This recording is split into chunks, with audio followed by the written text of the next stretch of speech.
Chers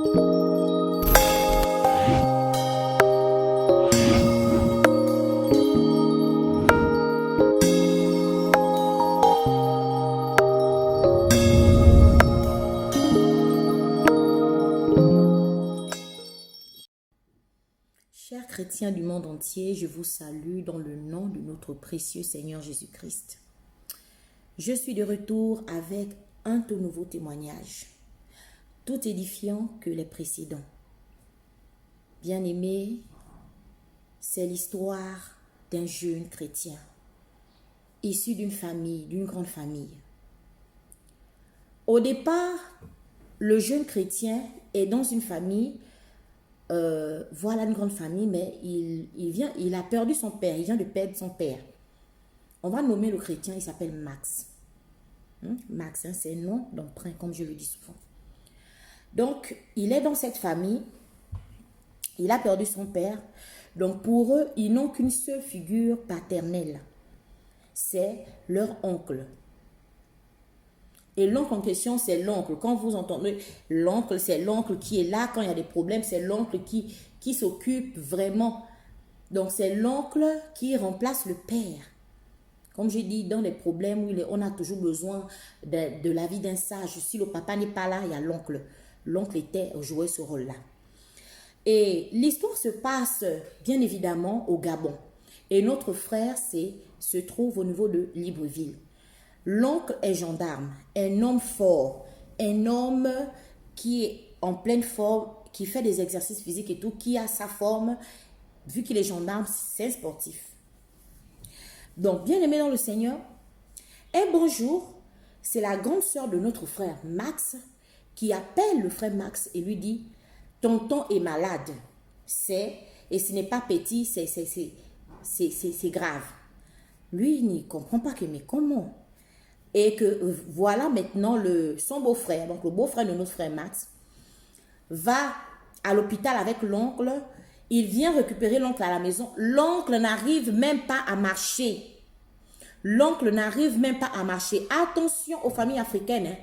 Les familles africaines, il y a beaucoup de gens dans la famille qui font souvent qui sont dans la sorcellerie. Mais Dieu n'oublie pas les témoins. Dans chaque famille, il y a toujours quelqu'un que Dieu va utiliser. Donc, écoutez bien l'histoire, je ne fais pas trop de commentaires. Le beau-frère ira chercher l'oncle. Chez lui à la maison, il constate que l'oncle ne peut plus marcher. Arrivé à l'hôpital, les urgentistes font sortir la civière. Donc, pour transporter l'oncle qui est incapable de marcher parce qu'il est tellement malade. On amène l'oncle à l'hôpital, etc. Et ça va aller crescendo.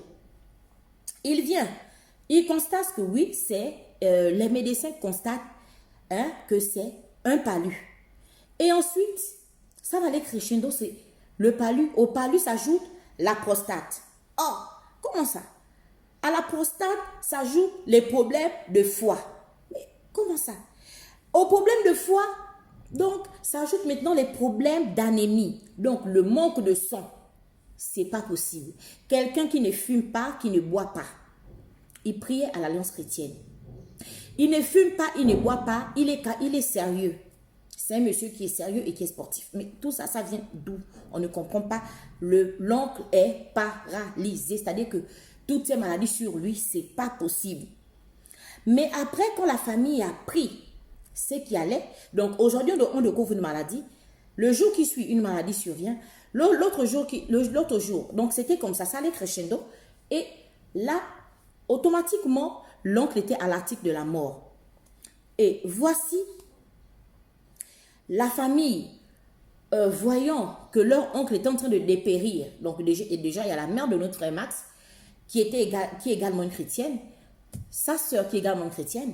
Ils ont formé un secte, ils se sont levés dans la prière pour combattre en prière pour l'oncle, parce que ça ne pouvait pas s'expliquer que même les médecins étaient dépassés. Mais comment jour après jour, il y a une nouvelle maladie?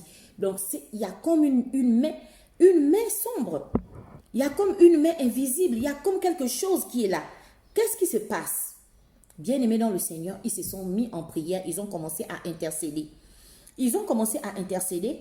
Ils sont restés en prière jusqu'à ce que le Seigneur a commencé à faire des révélations, a commencé à révéler le plan de l'ennemi. Et la révélation disait que, par la prière, la révélation disait que c'était un fusil nocturne qui a été commandité par les membres de la famille. Les membres de la famille en question, ils vont même, à la fin, ils vont même se dénoncer.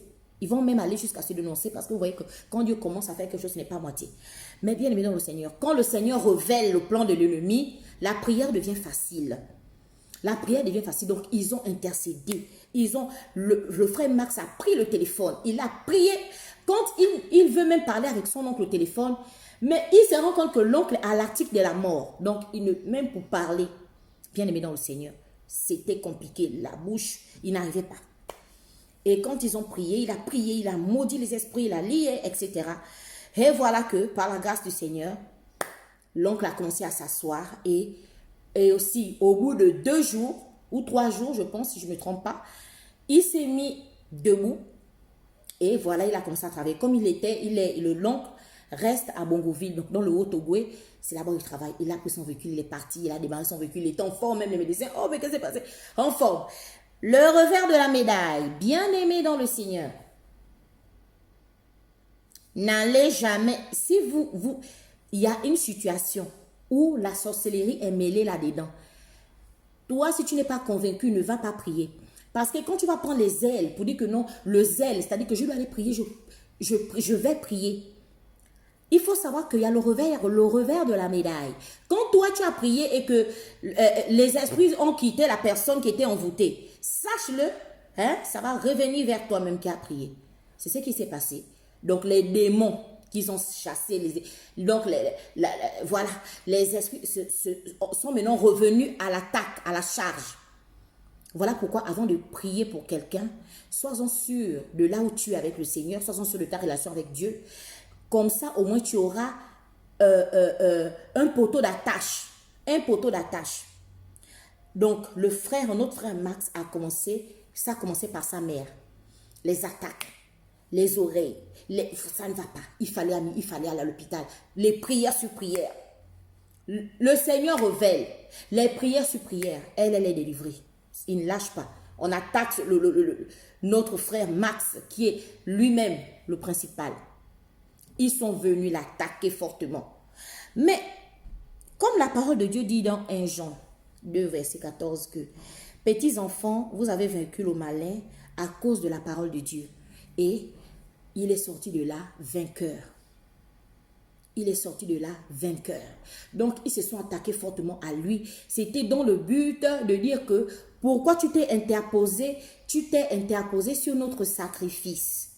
Pourquoi? Mais ils ne savent pas que dans chaque famille africaine, quand bien même il y a des représentants des sorciers, des agents du diable, mais Dieu également ne manque pas ses témoins. Le frère a prié et l'union fait la force. Ils ont prié avec sa mère et sa sœur et Dieu merci. La femme de l'oncle ne priait pas, donc elle était impuissante. Elle était impuissante face à tout ce qui s'est passé. Mais c'est la prière de la foi, avec la révélation que le Seigneur avait donnée. Et le Seigneur lui-même a déclaré, quand ils étaient en train de prier, encore ils ont insisté dans la prière, Seigneur guéris-le. Non, Dieu a dit, c'est bon, je l'ai déjà guéri. J'ai guéri. Observez la guérison dans les quelques jours qui viendront. Ça n'a même pas fait 1 semaine. Il s'est mis sur pied. Mais il se disait que c'était fini. Mais le diable ne capitule pas aussi facilement. Il revient à la charge. Maintenant, toi, tu dois savoir quelle est ta position. Quelle est ta position? 1 Jean 2, verset 14, ils ont, petits enfants, vous avez vaincu le malin à cause de la parole de Dieu. C'est le verset même que le frère Max m'a donné, que je me suis basée sur ça. Donc, vous voyez, bien aimé, combien de fois il est important d'avoir sa foi en Dieu. Peu importe la situation dans laquelle tu es et que tu penses que c'est désespéré. Dieu est le Tout-Puissant. Au nom de Jésus, tout genou fléchisse. Au nom de Jésus, toute langue confessera que Jésus-Christ est Dieu à la gloire du Père. C'est ce qui s'est passé et nous glorifions le nom du Seigneur pour ce témoignage où le Seigneur est sorti encore une fois vainqueur. Toi qui m'écoutes, sache-le, rien n'est perdu, Dieu t'écoute et tu viendras témoigner pour sa gloire. Que le Seigneur vous bénisse et à nous revoir pour un nouveau témoignage en Jésus-Christ. Paix et grâce, paix et grâce, paix et grâce.